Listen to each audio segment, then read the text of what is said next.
are live. All right, what is up, everyone? How are we doing tonight? Sorry we're a little late. We had a few issues getting this set up, but we're here now. We're live now. How is everyone doing? All right, Alright. welcome, welcome to the Outpost 1018 anime podcast for October. We are doing Future Diary this time. Future Diary. It seemed like a good enough thing for October for Halloween. Halloween. We gotta get all spooky. Uh, maybe this time in a sort of 80s slasher kind of way. We get How are we doing we tonight? get some crazy chick cutting everyone down. Oh, it's great. It's wonderful. Anyway, everyone say hi. I'm Neo Tokyo Tempo. Everyone else say hi. I am Getsuryu. Howdy, I'm Striker Red. All right, it is Uh, just the three of us tonight. The rest of us couldn't make it, but we're here and we're ready. So, Future Diary, if you haven't seen it, uh, it is a show. It's a kind of an interesting plot to explain. All right, so Yuki, our main protagonist, has a diary he keeps on his phone, and he is really fast at typing on that like old style phone keyboard. oh yeah, the old flip phones from the early 2000s. Hello, NC Clark. Anyway, he and and he just records literally everything he sees, literally everything. And one day, when talking to what he thinks is his imaginary friend, because he doesn't have real life friends, he finds out that he's talking to God. Uh, and the god is named Deus Ex Machina. How convenient! And he suddenly finds himself in a game of life and death, where he has what's called a future diary, which predicts the future. Uh, Basically, the diary works by recording what he would have recorded in his diary in the future as he saw it, and thus we have a future diary. And what was it? 12 people, Yeah, Yep, including him. it's 12. Yeah, yeah, 12 people, including him, have one of these diaries, and he has to kill the other 11. And once he does that, he becomes God. it's basically Highlander in some ways. Yeah, but Basically, the canonical one. but Go ahead. things get a little complicated because he falls in love, and the person he fell in love with is a little interesting. She's another diary holder, and she is a complete and total twisted sociopath that will kill anyone for any reason. Really, mostly to be with Yuki and be close to Yuki and protect Yuki, but that doesn't stop her from causing all sorts of trouble in Yuki's life, as someone like that would. But anyway, we'll get into just what that is. But let's start from the more superficial stuff. What did you guys think of the sound design? We don't have our sound design person here, but we'll talk about it nonetheless. Let's start with the music. The music is actually properly tense considering the what's going on between the series, and it's mostly orchestral, orchestral in well, Josh, take it over. So I honestly like this. It is one of the animes that actually made it into that compilation for its opening themes of just mispronounced words that sound like really stupid. It was uh like bees and potatoes or something. I cannot remember. But no, I honestly I love the opening. I love the ending. The sound design in this is one of the like it definitely is really good.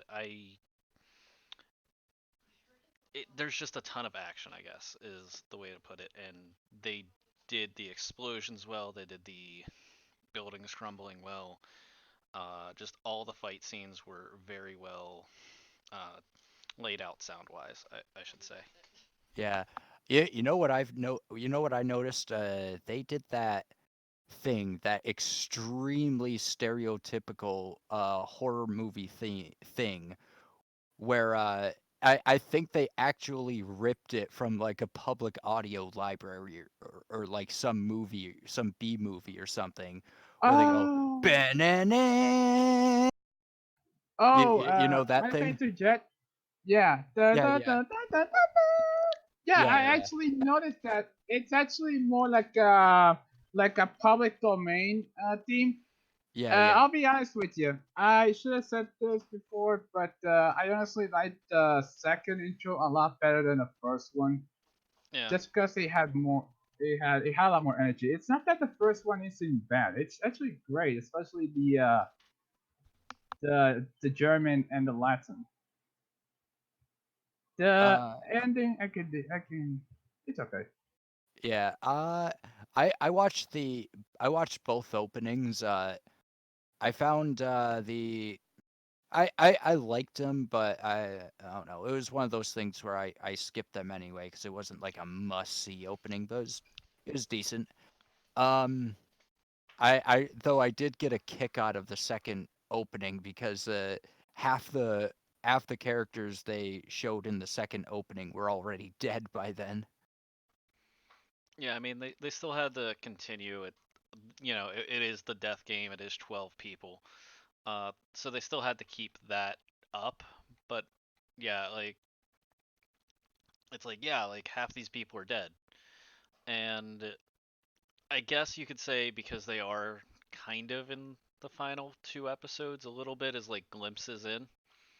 Yeah, They're still there, but yeah. yeah.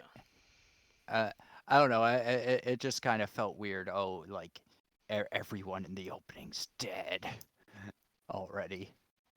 But anyway, yeah. What I really like are kind of the gore sound effects that they do whenever like Gasayuno or someone else slashes or stabs or something like that. You can really hear the flesh just ripping and cutting and all sorts of and like the blood splatters. Um, it was almost like the fire sound effects in Fire Force. Yeah, it's they it, I wouldn't put this as a horror anime. It's definitely a thriller. It's Yeah, supposed to be you're along for this ride of like how are they making it to the end? And I mean there definitely is that realization. It's like this is a death game. One of them's gonna die, and then especially whenever they figure out like that they both can't make it to the end, that's whenever things get even yeah, worse. Where you're just kind of wondering what's going on. yeah. I guess well, I was gonna start going into the animation, but if we're gonna pick that up, we might as well just talk about the Yeah. plot in general. All right. Um, yeah, I found well, first of all, the plot is it's a yes, NC, I would like the sound design. Uh, anyway, the plot is kind of okay. It's a very interesting plot. It's one that keeps you hooked, and it has a lot of twists and turns. Like it's like it's almost like a Tom Clancy plot where if y- if you like jumped in the middle, you would not be able to follow anything that's going on it's not like it doesn't make any sense. It's just there's too much. There's just too much going on if you were gonna jump in the middle. It's definitely very involved. There's a lot of characters. They all have conflicting interests and motivations, and there are a lot of twists. All right, M. Night Shyamalan, eat your heart out. You suck anyway. Um, there there are there's so many twists in this plot. Like there's one almost every episode. Yeah, and it follows into an issue of why there's thriller films but not very many thriller TV shows or thriller animes in general. Of you have to have like a different twist almost every episode to keep it fresh, to keep you wanting more. But then it almost feels like there's too many by the end of like, well, they just twisted like how many times, and you can kind of see a lot of the twists coming, but you're not hitting like the main ones till the end whenever you're trying to find out like what's going on. Yeah, I think I think even if you were watching this show right from the beginning and paying a lot of attention, you are definitely in danger of getting confused, but you also wouldn't be able to predict some of the plot twists. Um, especially, or I don't know. I don't want to spoil it. Uh, Uh, I'll say I've seen the show 2 or 3 times now, probably closer to three. Uh, and there are things that you slowly pick up if you rewatch it again. yeah, Like there's a lot of subtleties that yeah, with many thrillers, many things like this, you can see the small hints and things that like push them in certain directions and small twists and turns that the writer has to be conscious of while going through, yeah, and it has to make sense going back and rewatching it, but that you wouldn't pick up the first time. So yeah, I'm yeah, going to say that as a replayability thing for the Splat, without spoiling too much, it actually does hold up really well. yeah.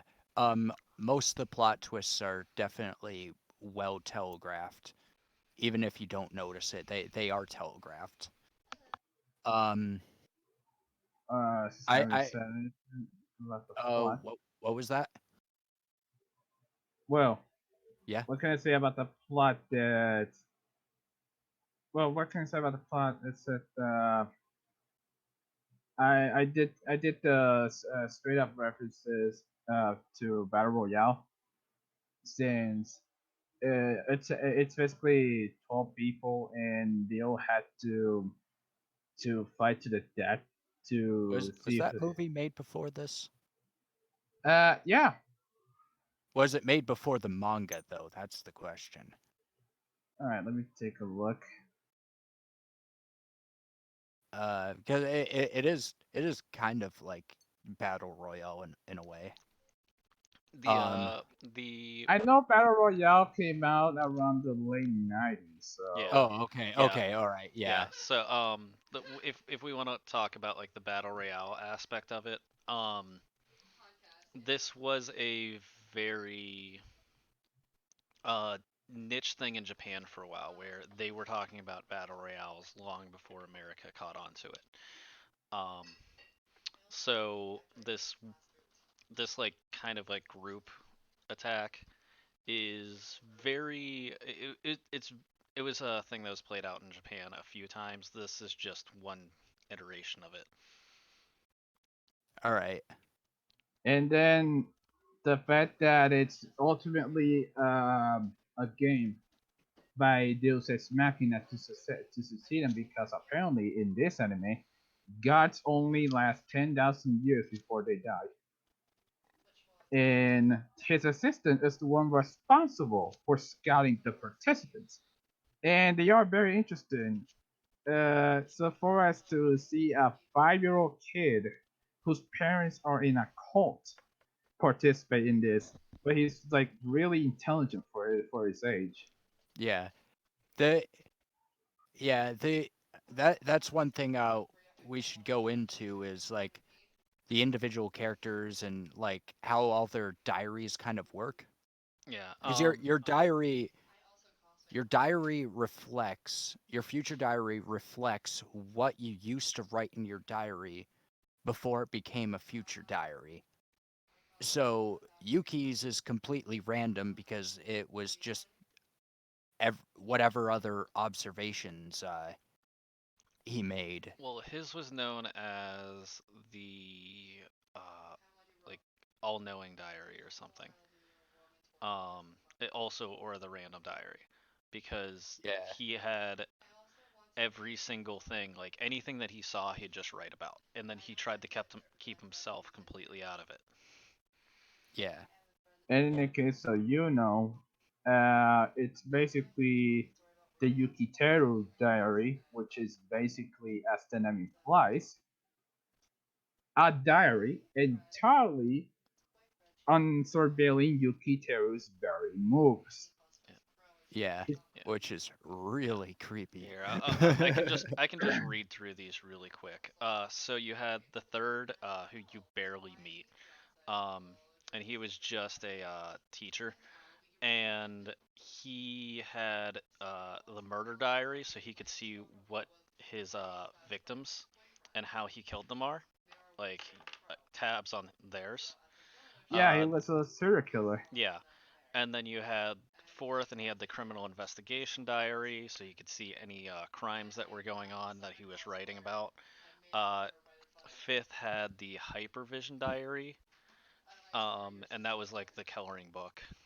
Uh, sixth had uh, the The occultic diary, so she could clairvoyant, only see everything in her. clairvoyance theory. Yeah, well, she had the Basically, she can see the future. yeah, um, and then seventh was the combination diary, the exchange diary, or in the manga it was actually called the flirting diary, and the unbeatable brawler.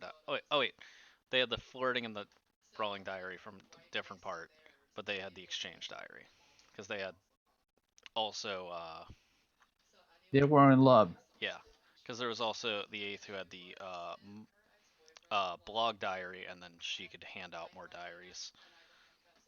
Yeah, Ninth was the escape diary on like how to get out of any situations. Number 8 was the blood diary. Yeah, eighth was that. Sorry, ninth was the escape, and then 10th was the breeder diary, which was his dogs. 11th was the watcher, and then 12th was justice. Oh yeah, yeah, that was the number 12 was the guy who was really obsessed He had the eyeball head. with being a yeah, being a Super Yeah, Sentai hero. yeah. So you had all of those characters plus side characters plus um One of the main characters was actually the daughter of number 10. yeah, So yeah.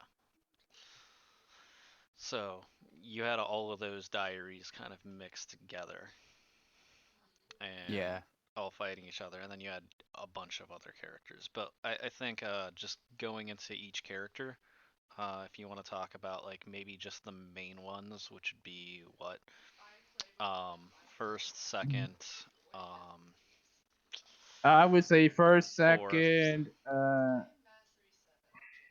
yeah, fourth, fourth, and what was this? And ninth and eighth. Sorry, ninth. no, ninth, not Since yeah, ninth. yeah, So in other words, Minene, uh, Keigo, Yuno, and Yukiteru. yep. yeah, I think that those were the main characters of this show, and the other ones were kind of like participants in a way, Yeah, yeah, for basically lack of a side better word. characters. yeah. Yeah, Like the other ones were like villains of the week. Hmm. Yeah, Um, I did feel sorry for the kid though.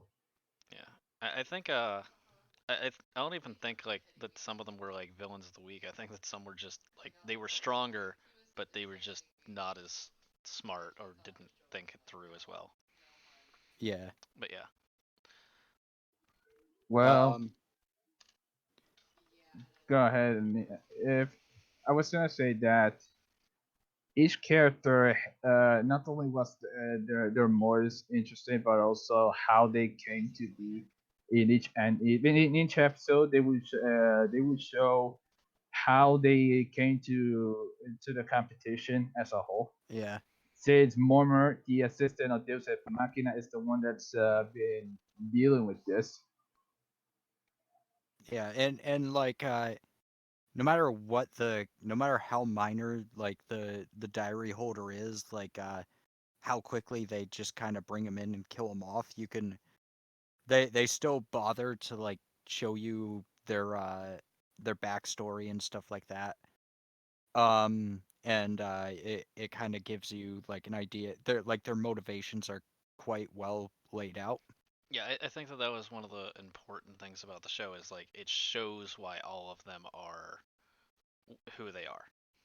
Yeah, Also, just because I think it's funny, all of them are related to the 12 Roman gods too. Yeah, they had direct access to the room, Yeah. and they were supposed to be confidential. Yep.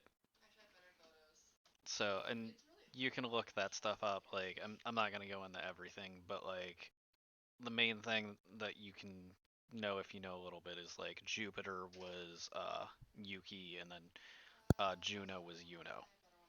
So there's like small And things like that that Minene, go through. yeah, and Minene is basically Minerva, who, well, uh, here's the thing: all the characters are direct references from Roman mythology. Yep. And that's one of the cooler things about the show. yeah. I will say this show does have a problem with bringing characters back to life could absolutely be dead. You saw them die, and you saw them die several episodes ago, but suddenly here they are alive again for because God did it. I mean, I guess it kind of makes sense, but it's still kind of bullshit too. Yeah. It's I like to say it's more of the multiverse theory. It might not be necessarily the ones who Oh, died, but some of basically them No, weren't even no, because the brought back to life like that. The what's which one's the yeah, it was the ninth that was brought back to ninth? life.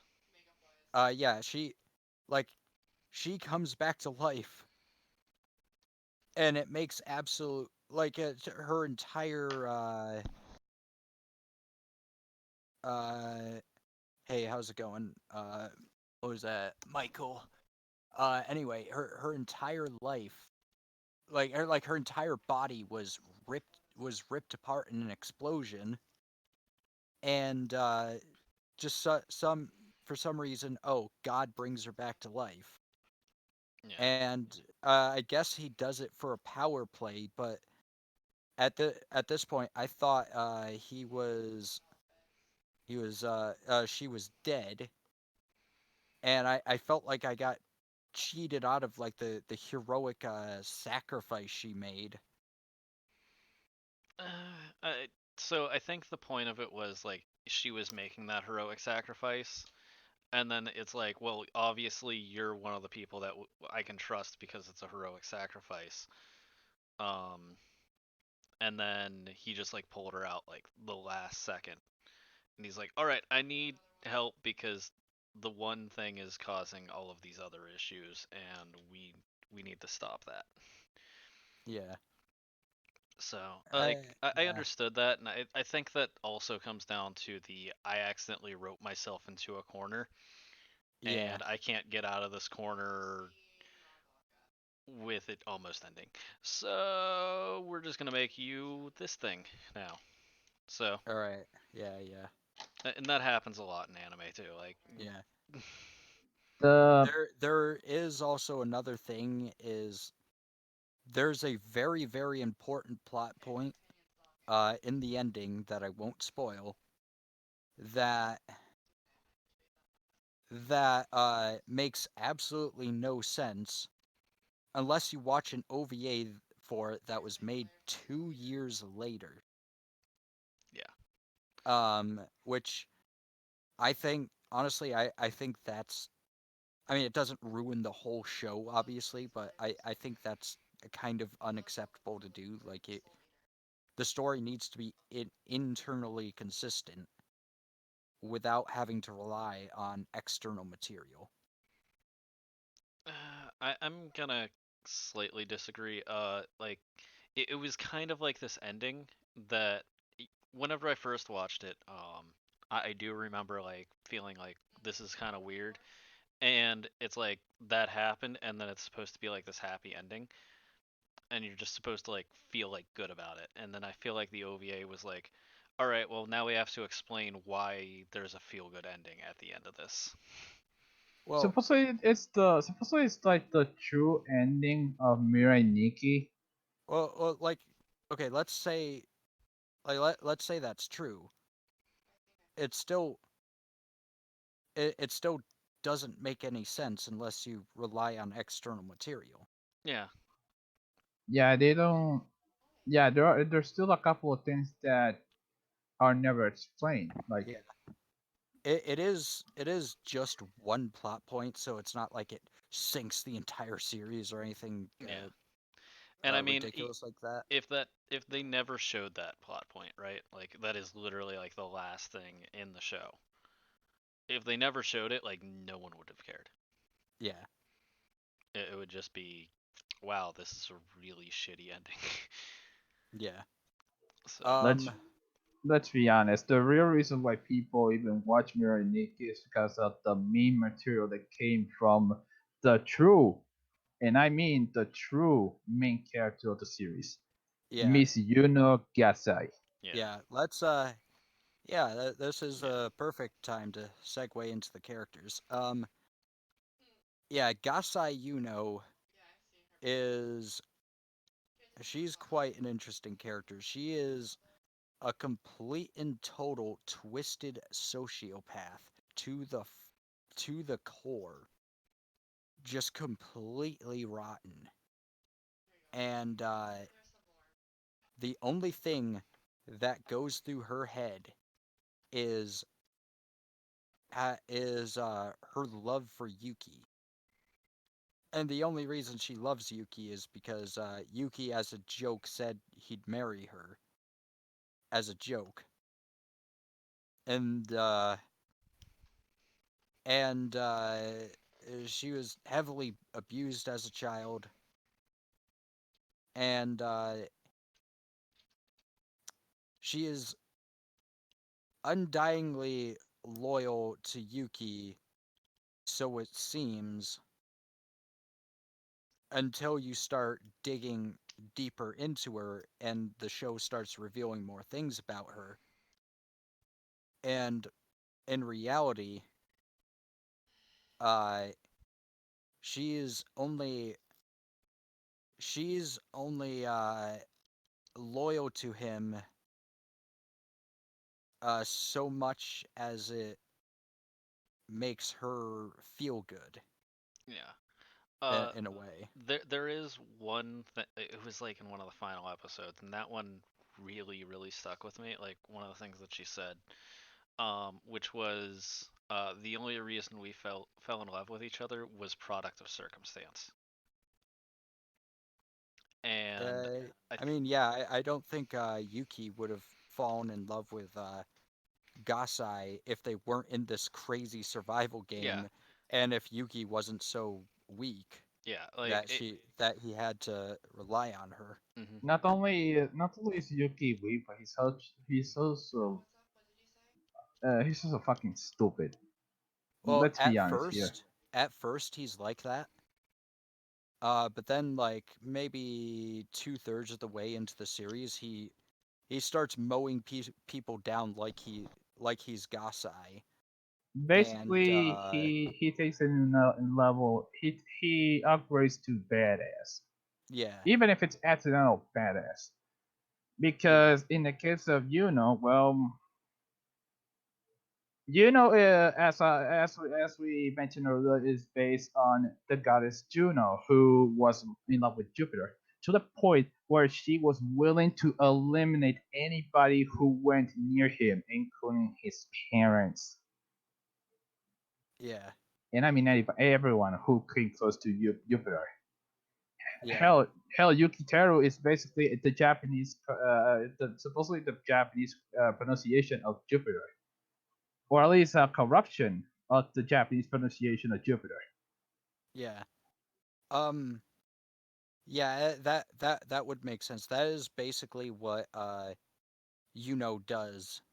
You know, anything she can do to be close with Yuki, even even trying to cheat the game itself, uh, she will do it. Yeah. The one thing I do want to touch on though is if you look at every character, all of them are psychotic or had like a giant like emotional reason to be in this game outside Uh, of Yuki from the beginning, and then he es- later has a reason to be in the game. Especially Minene, who was an anti-religious terrorist, Yeah. since she wanted to basically destroy God and religion as a whole. And I want to throw this real quick before I forget. But her part of her design was actually inspired by Ravi from Black Lagoon. She If does you kind of look Yeah. like that. Yeah. Yeah, especially the earlier iteration before she had that little accident with her left eye. Hmm. Yeah, I ended up I don't know, somehow I ended up liking her a bit more than but I only because she I reminded me of liked Ravi. I liked her character quite a bit. I actually liked her better than I liked Revi from Black Lagoon. Like Revi was one of the reasons I didn't like Black Lagoon because I found her to be insufferable. Yeah. Um, Well, but considering considering that Minene's background was really tragic. She loses her parents in the Middle East, and then she becomes not only does she become cattle, but also she had to do everything to survive, yeah, and she ended up being a part of a fundamentalist group. She was not actually liking the way that the fundamentalists were doing things, and that's how she went into this. Yeah, it's just it's very interesting. Like I think one of the things that I'm noticing is like we're kind of all over the places. There's so many different elements in the show that it's very hard to just kind of stick to one. And to yeah, even to talk about it's like we have to talk about the fact that like why she became the way she is, like the abuse that she got from her parents, what made her finally snap, um, why she fell in love with Yuki. Then also like as she slowly unlocks different parts of her memory, why she acts in certain ways, and then her motives, and then how those motives counter other motives, and then how she like gets even more insane, and how she doesn't know what to do, and she's just trying to hold on because she fell in love with this one person and doesn't want to lose him, but knows no matter what she'll probably lose him in the end. So it's just like this continuous cycle that makes her more and more insane, and we have to play around that while the entire rest of the plot is going on. yeah. And Josh, and not that's not even like mentioning the like the rest of the like we haven't even covered that the like half the characters, and I don't think we even have the time to do No, it. not really, and that's why I'm trying to stick to like these four because like I would love to talk about 12. I think that he's one of my favorite characters in the show, But like whenever we're talking about the major plot points of this show, like you have to just talk about like Yuki and Yuno. Yeah. Um. Yeah. Let's see. How long are we? All right. We're It's about 10:55. yeah, we're about 45 minutes in. All right. Let's since we skipped over it to talk about Plot. We'll go to the plot, animation. let's talk about the animation. Uh, Um. You did you have something? no, Sound like no. okay. So this is the one part that like I'm not exactly sure because it play like it looks good. It's just it only during like the like fighting and like this like killing does it actually like attention grab to like I want to watch it. But like it also seems like a lot of it was a little bit too open where it didn't feel like a thriller all the time. I've the way I saw it, the animation looked really bad and really cheap until the characters were in motion. And then everything was like the motion itself was really good, but the modeling and the designs were they were kind of cheap looking. You know, it was like almost Azumanga Daioh levels of cheap looking. You know, it didn't there's just it It didn't quite look up to snuff, I guess. so it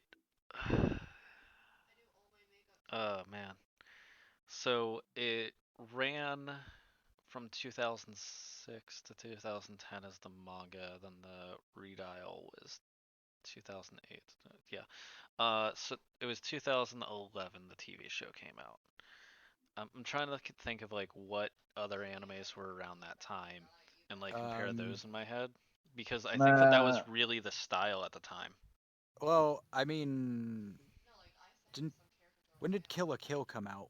That 2013, if I recall. oh, that was only 2 years later. Yeah. But I feel Um, like this came out around yeah. So Dead Man Uh, Wonderland came out so but that well, like same year. I would consider this like in the modern era of anime. That's the thing. It's not like the early 2000s. It's not like 2003 when they've only been really doing this sort of digipaint kind of thing where they're scanning everything into a computer and they haven't sort of Mm. figured out how to make it look good.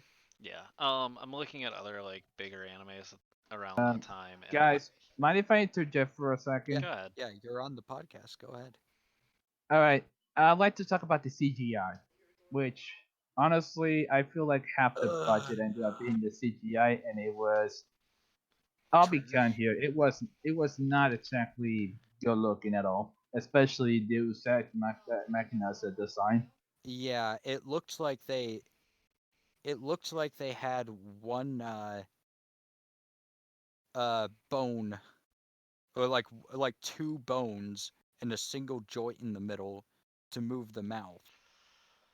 Exactly, and the face as well, since it was crumbling.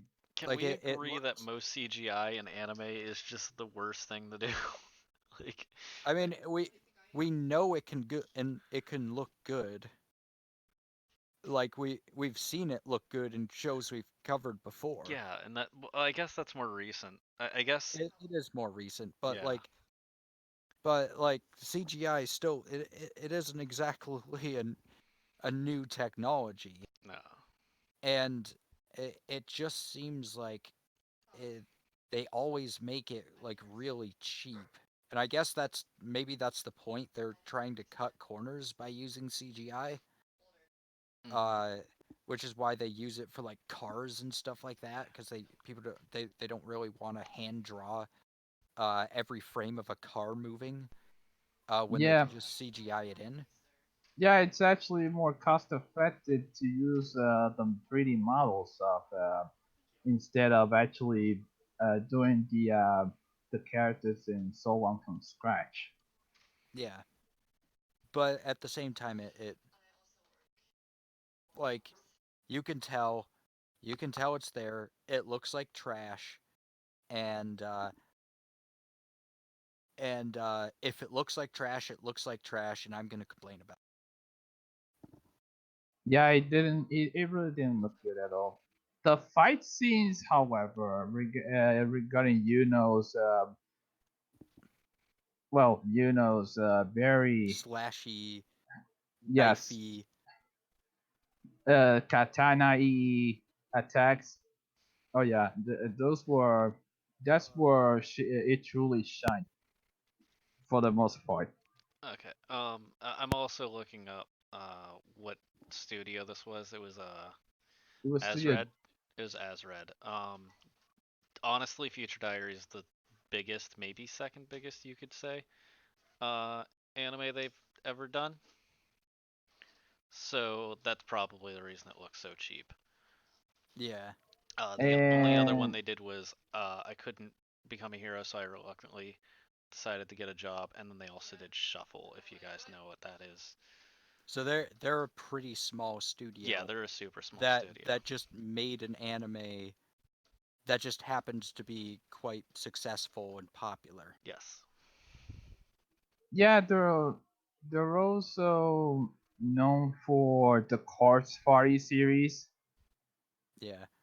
Like I going back to what you just said about the slashy the fighting stuff. It ends Yeah, up that I go ahead. I I need to did mention this. say it does look very good when the characters are moving. When Exactly. the characters move in a very natural way, and all the sort of when they hit each other, you can really feel it. Part of that is enhanced by the sound design. Like I did say, you can hear like knives really cutting through flesh, Oh yeah. and you know you you can really feel the impact of like all the fighting moves. You can really feel the cuts that makes, You could feel the bones snapping as well as the thuds and and the way Yuno's face kind of contorts uh makes her just that much more unsettling. that her that that's what I want to mention that real quick. But her face alone in the first episode I think became a we meme have in itself. I think one of the screenshots that's sort of cycling through is just that. Yeah, it's the bloody version of that. Yeah. Yeah, that's the one. That's the one I remember the most It's when not I used that to look one. around. The one where she's like in that purple Here, glow. I can just do this really fast. Oh, I was making that fade because of that, but okay. I think we should.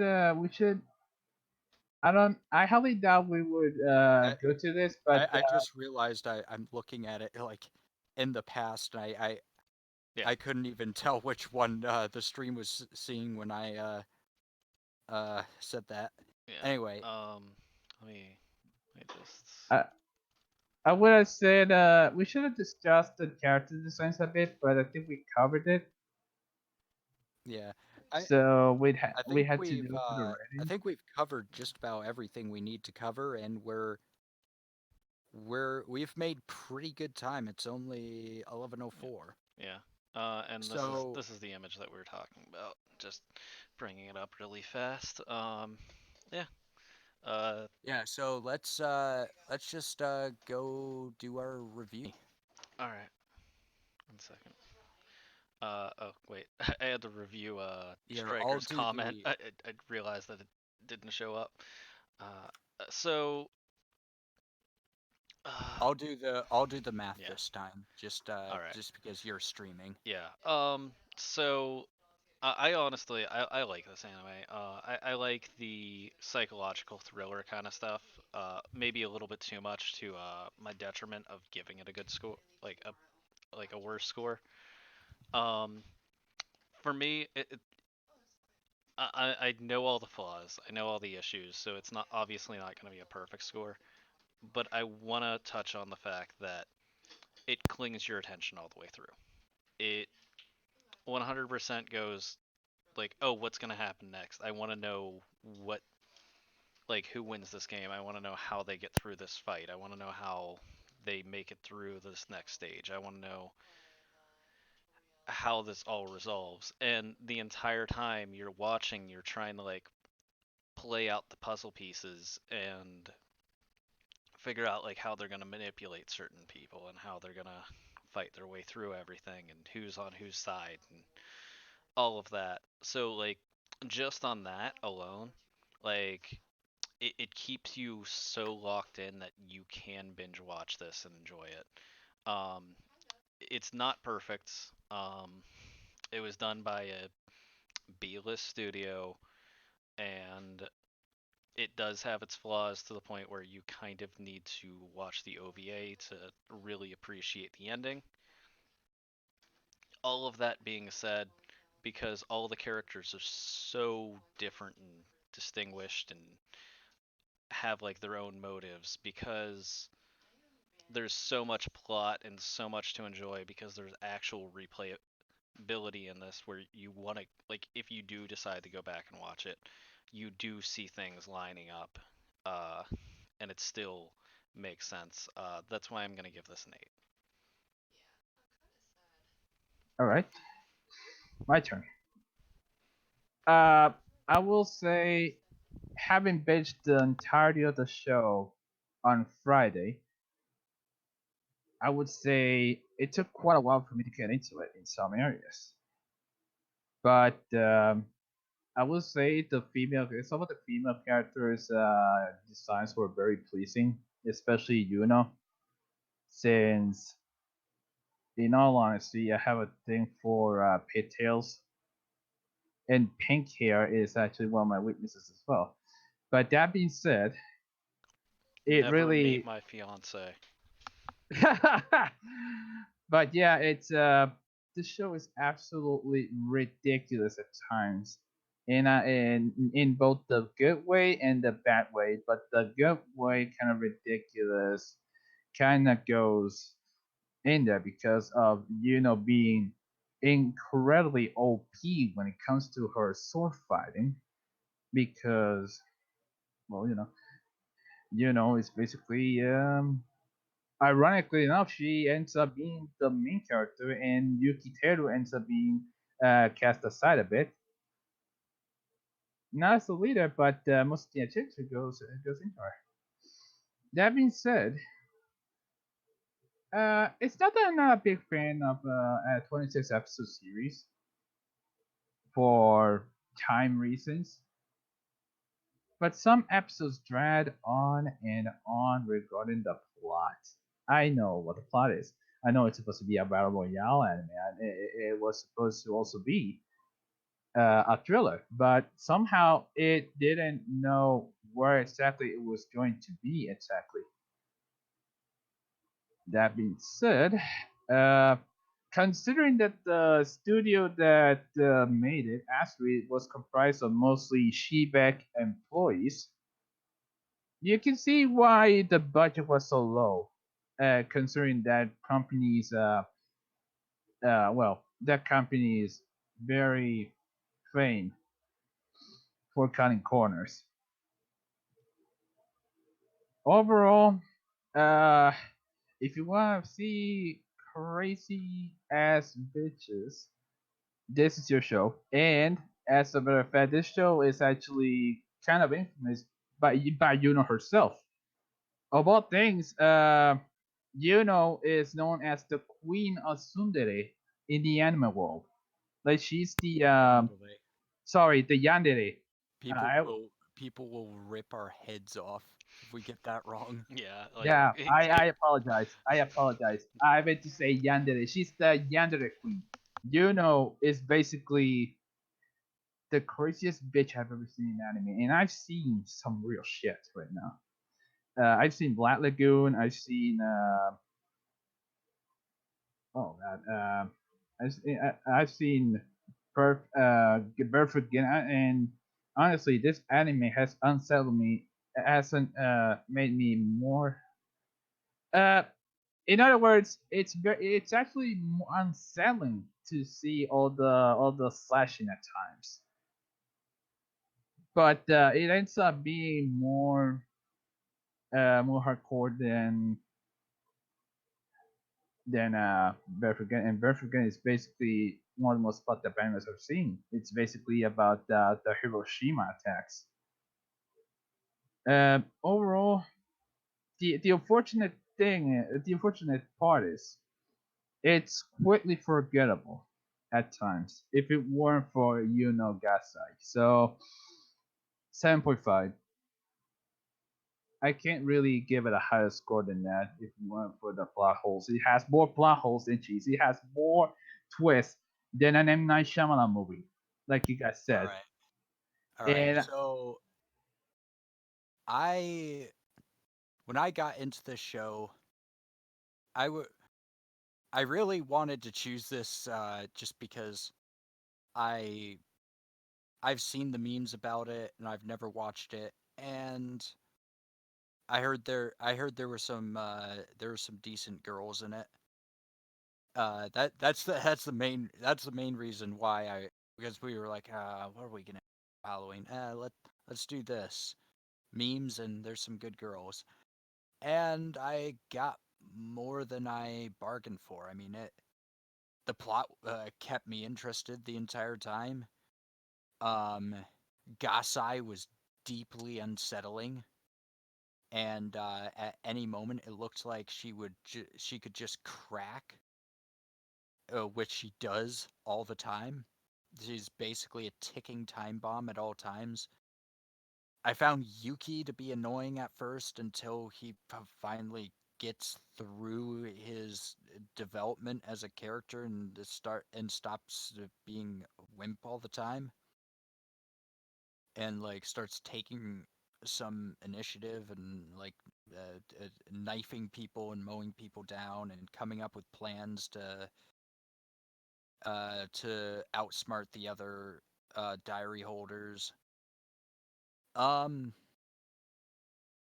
there, there were some minor plot issues.